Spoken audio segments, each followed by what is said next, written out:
Assalamualaikum warahmatullahi wabarakatuh. Salam Pancasila.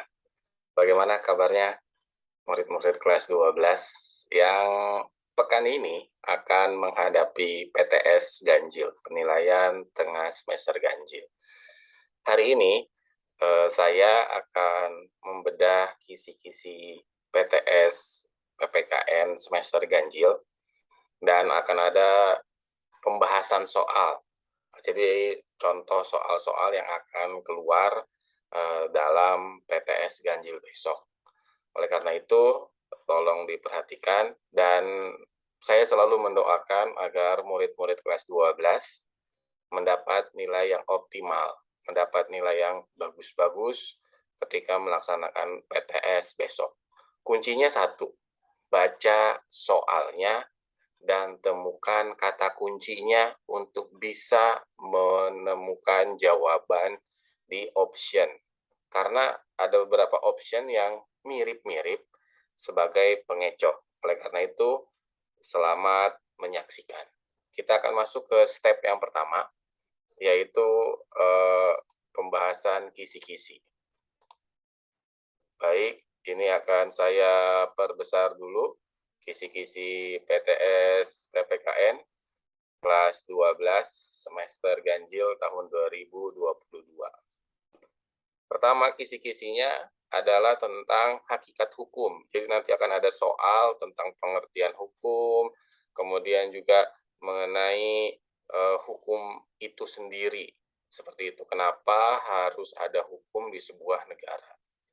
Kemudian yang kedua, hakikat negara hukum. Nah, di hakikat negara hukum itu nanti akan ada soal mengenai pembahasan hukum yang ada di sebuah negara. Kita fokusnya di negara Indonesia ya. Jadi bagaimana sebuah negara hukum itu bisa ada dan bisa terbentuk dalam sebuah negara atau di negara Indonesia. Yang ketiga adalah tentang perlindungan dan penegakan hukum. Ketika Indonesia sudah menjadi negara hukum, bagaimana cara perlindungannya dan cara menegakkan hukum tersebut. Jadi nanti akan ada beberapa contoh kasus yang saya ambil dari beberapa surat kabar elektronik mengenai contoh perlindungan dan penegakan hukum di Indonesia. Kemudian yang ketiga terkait tentang peran lembaga penegak hukum. Lembaga penegak hukum itu kan ada kepolisian, ada kejaksaan, kemudian ada kehakiman, ditambah nanti ada KPK.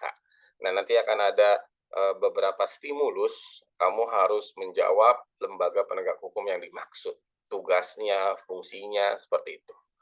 Kemudian yang berikutnya tentang dinamika pelanggaran hukum. Jadi nanti bagaimana hukum di Indonesia ini bisa meminimalisir tindakan-tindakan pelanggaran hukum yang terjadi.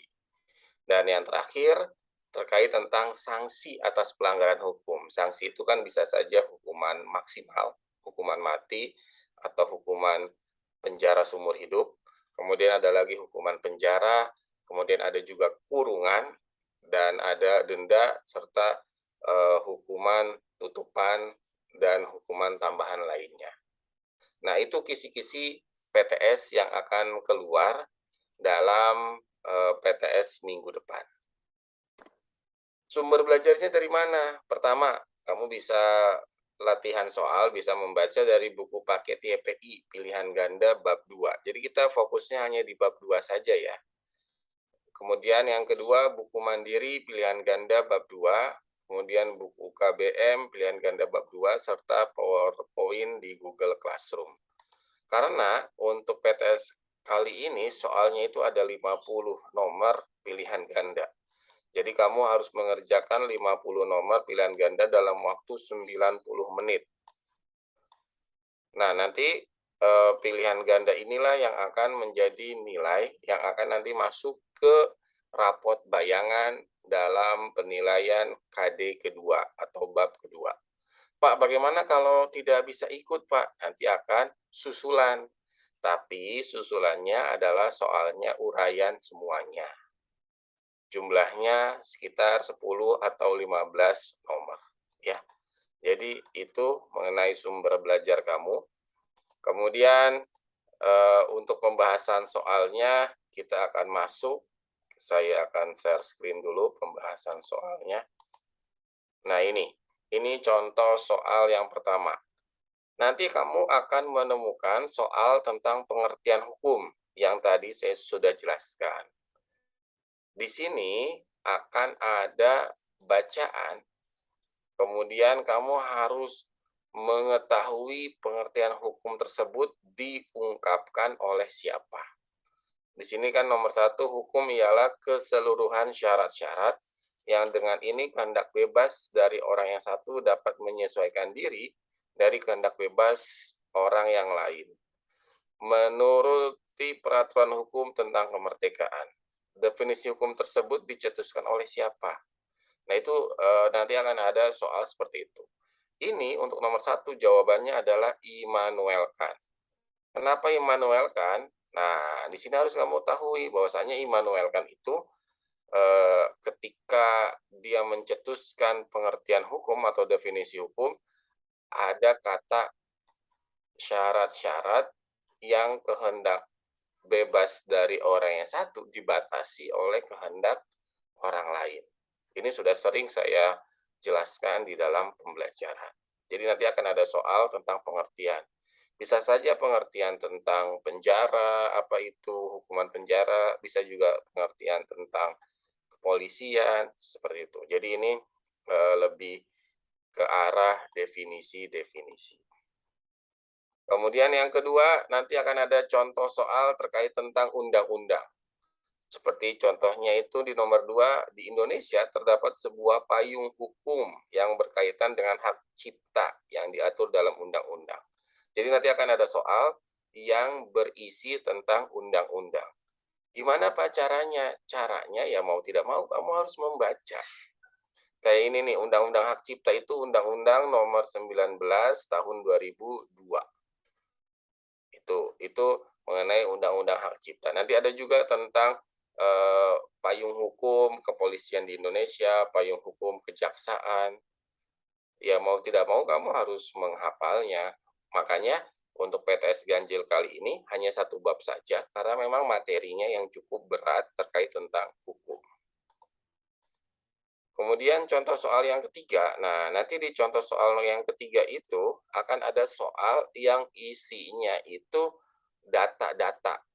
Misalkan nih, contohnya di nomor 3, perhatikan data di bawah ini. 1, undang-undang, 2, jurisprudensi, ketiga, doktrin, keempat, ideologi, 6, rekapitulasi, kelima, rekapitulasi, keenam, ekstrateritorial.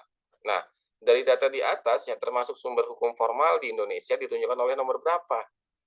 Jawabannya adalah undang-undang, jurisprudensi, dan doktrin. Jadi nanti akan ada soal seperti ini. Bisa saja misalkan di sini, perhatikan data di bawah ini. 1, melakukan penuntutan. Kedua, melakukan pemeriksaan setelah dari kepolisian. Dari data di atas, merupakan tugas dan fungsi dari A, polisi, B, jaksa, C, hakim. Seperti itu. Bisa aja seperti itu. Jadi nanti akan ada soal yang berisi data-data di atas, dan kamu harus menentukan data nomor berapa yang sesuai dengan pertanyaan yang dituju. Ya, jadi nanti akan ada contoh soal seperti ini. Kemudian contoh soal yang keempat, ini terkait tentang yang tadi saya bilang, wacana. Jadi saya ngambil wacana dari sebuah media elektronik. Kamu harus baca dulu nih berita ini.